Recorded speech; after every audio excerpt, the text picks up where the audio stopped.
waiter stood at the head of our table and clicked his pen. On one side of me, upon the curved bench seat, sat my wife of 5 years, married, and on the other side, my grandmother, Mama Bunny. Before Mary or I could respond, Mama looked up ever so sweetly and proclaimed, "That's my grandson. He works for the state." The waiter glanced at me and smiled. My cheeks burned as I grinned back. "And this is his wife," she continued. "Did you know that I have 5 grandchildren and 9 great-grandbabies?" I felt Mary's hand squeeze my knee as the waiter, who looked like a college student, shook his head. "Really?" At this point in our marriage, Mary was all too familiar with Mama's storytelling. For years, we had been going to her house weekly for lunch and a visit, and each time she would tell the story of how she migrated in the 1930s from Mount Ida, Arkansas, to the outskirts of Fort Smith. "We rode in a covered wagon," she explained. "I envisioned westerns with gunfights and Indians. The preacher left their doors unlocked back then," she would continue, "so we slept overnight in the churches." When she often rambled to my wife, I would reflect to weekends in my childhood when we stayed at her brother's farm. Uncle Frank had 300 acres outside Hackett along the Arkansas-Oklahoma border, where he lived with Aunt Elsie. He farmed behind a mule his entire life, never had a gas-driven tractor. I remember the sassy animal eating apples from my hand. Often, kittens would wobble from under the barn door upon our arrival. My brother and I played war games around the pond and shot our BB guns in nearby woods. Even then, in mid-1970s, they didn't have hot running water, so bath water was warmed on a gas stove. In summer months, we showered under a barrel raised off the ground or swam along a nearby creek. "What church do your people attend?" she asked Mary again. "I go to Park Hill Baptist. They have 7 preachers there, you know." We smiled, knowing she meant no harm by her words. When conversations repeated themselves during our lunch visits to her house, I'd say, "Mama, why don't you show Mary your pictures?" My wife would elbow me and give me that stare as if to say, "I'll punish you after we leave." Mama would reach under her couch and pull out shoe boxes full of old black and whites. She'd then explain in painstaking detail the life history of each photo, which, of course, we had heard countless times before. "So, Mama," I said on this day at the restaurant, "what would you like to order for lunch from this nice waiter?" I saw relief in our server's eyes and could swear he gave me a slight nod of thanks.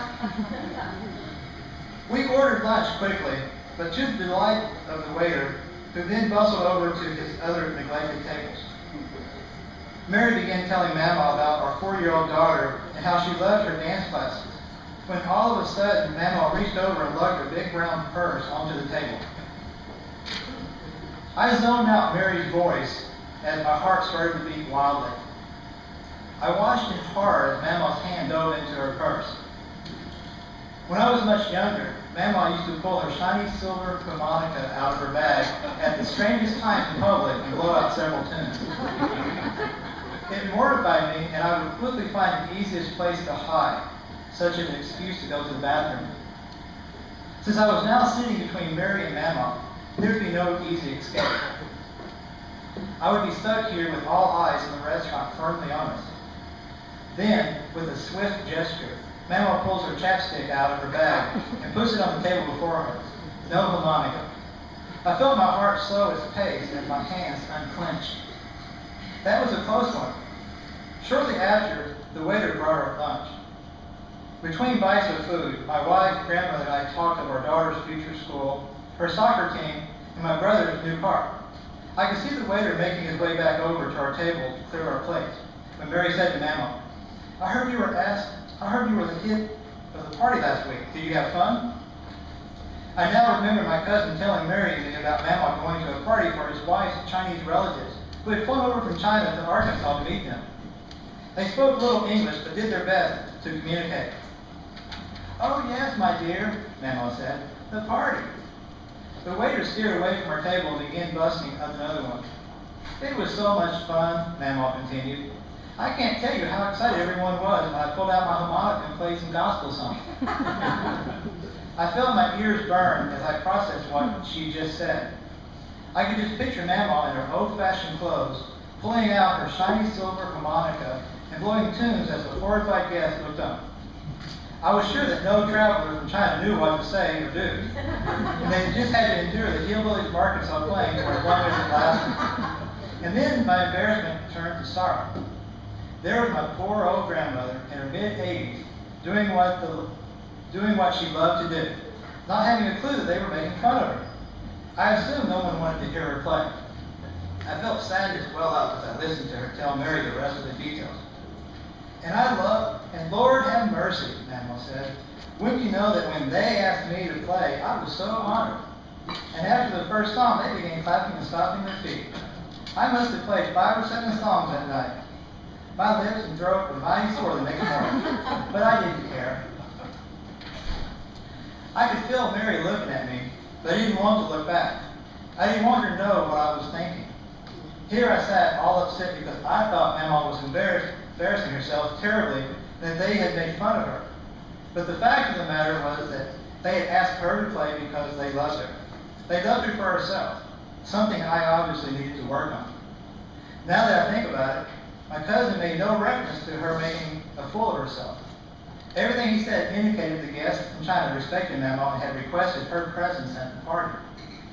I chuckled, first as a kind of little giggle, and then Mary and I joined me and we had a full-blown belly laugh. I think she sensed what I had been thinking. The waiter skirted by once again, but this time I could care less of his opinion towards my grandmother.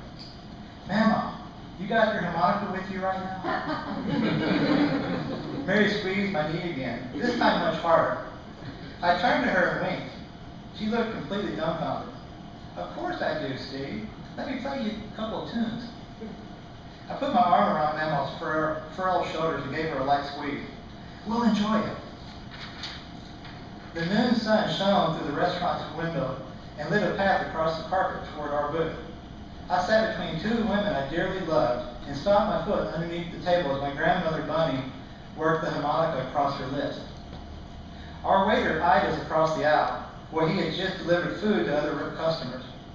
I saw a smile across his face and could sense other patrons nod, almost rhythmically, to my grandmother's music.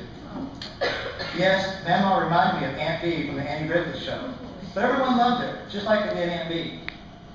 My self-centered attitude as a young person prevented me from sensing this wonderful side to my grandmother. Perhaps now I would show greater gratitude toward this woman who had influenced so many hearts. My fingertips danced across the tabletop as I'll Fly Away, Sweet Jesus played across that wonderful silver harmonica.